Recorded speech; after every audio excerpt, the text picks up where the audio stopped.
Hey, it's me, Cherry. I rented the Fiat 500, the entry-level Fiat, for almost a week and a half, and I have to say, I love this little car.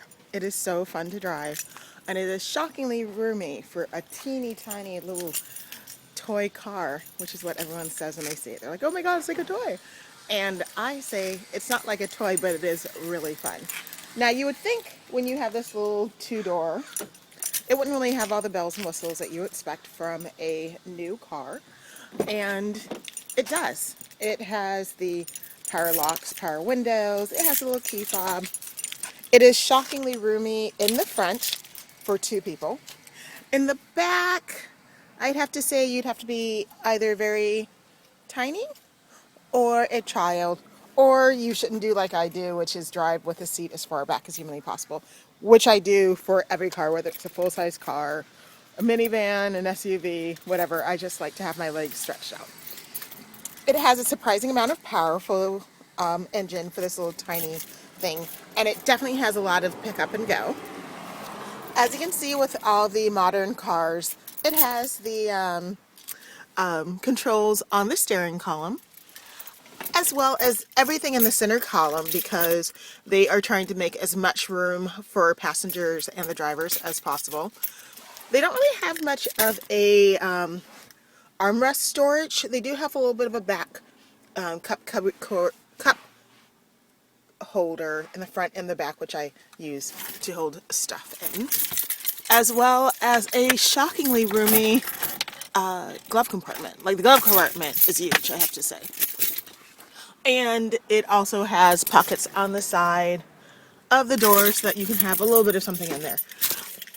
I was moving stuff in the car this weekend, so I have one of the seats down, which was very easy to manipulate. And to open up the trunk is very simple. You just use your key fob, hit it twice, and lift.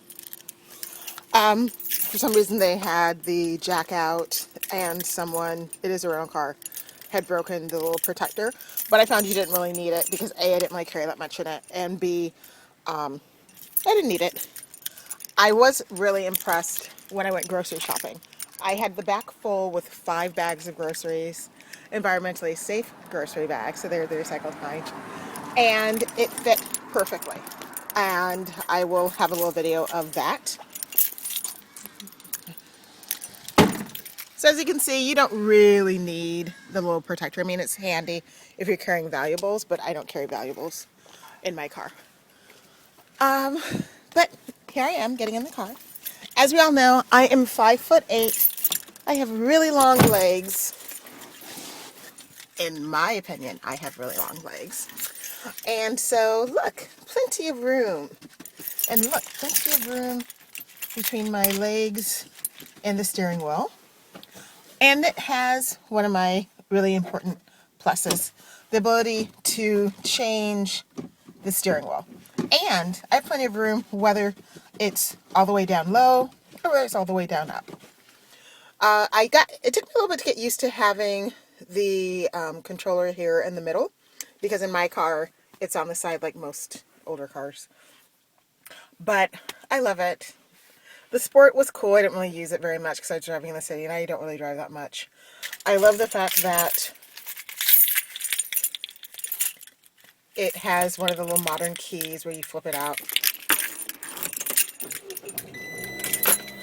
And that it has this handy little electronic doodad in the middle, because this makes things a lot easier for me to be able to see what time it is without having to take my eyes off the wheel, and to see how much gas I have.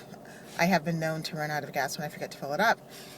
And to see if I'm in park, I'm in drive, what time it is, what radio station I'm listening to. It's really handy. And you can change the menu, so it'll change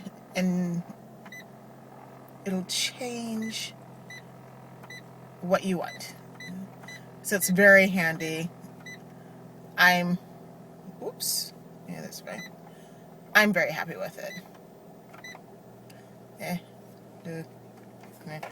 It's going to turn it off because I'm not doing that because this is not my car. Anyway, so I hope everybody, if you're considering a subcompact car and you are in the market to spend around $20,000 to get it nicely fully loaded, or almost 35 if you want the Aberrath version or one of the higher level ones, or if you're going to wait for the two-door, which looks really fun, I have to recommend this car. Now, it doesn't drive like a four-cylinder or a six-cylinder like I have. It definitely is a smaller engine, which you can fill, but it is a small car, so it doesn't need a really big engine. It drives really well. It's fun to drive. People smile at you when you're driving it because it's just really cute and fun. You can park anywhere. And if you're worried that you won't be able to make this a functional car and use it for grocery shopping, running errands, shopping, I will insert in the video a video of me grocery shopping this past week so you can see all the stuff I have. So this is Cherry looking at cars. I strongly recommend the Fiat. It's fun to drive. It's definitely a pocket rocket.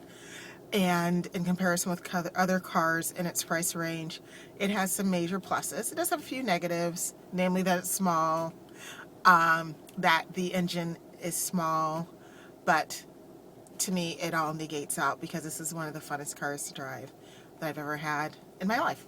So this is Cherry driving the Fiat 500, and I am just talking cars. Bye. And for me, this is like a huge amount of groceries. I usually don't pick up this much stuff. I'm usually more of a 1 to 2 bag type of woman, and so I'm pretty impressed with the capability of being able to squeeze all this stuff into the car. And I didn't even have to put anything in the back seat. So I'm impressed, Fiat. I'm impressed.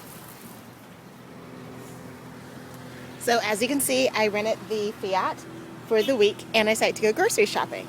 And I got real grocery shopping because I think I have like 6 bags of products. Don't look at what I have. Now, the question is, can all of this fit in this tiny little car? So let's see. First bag, which is heavy. Goes in easily.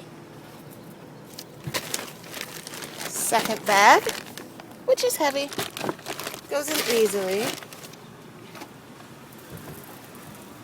Third bag, which is super heavy. Goes in easily. Ooh, it looks like the trunk space is big enough to fit all my groceries. And for me, this is like an abnormal amount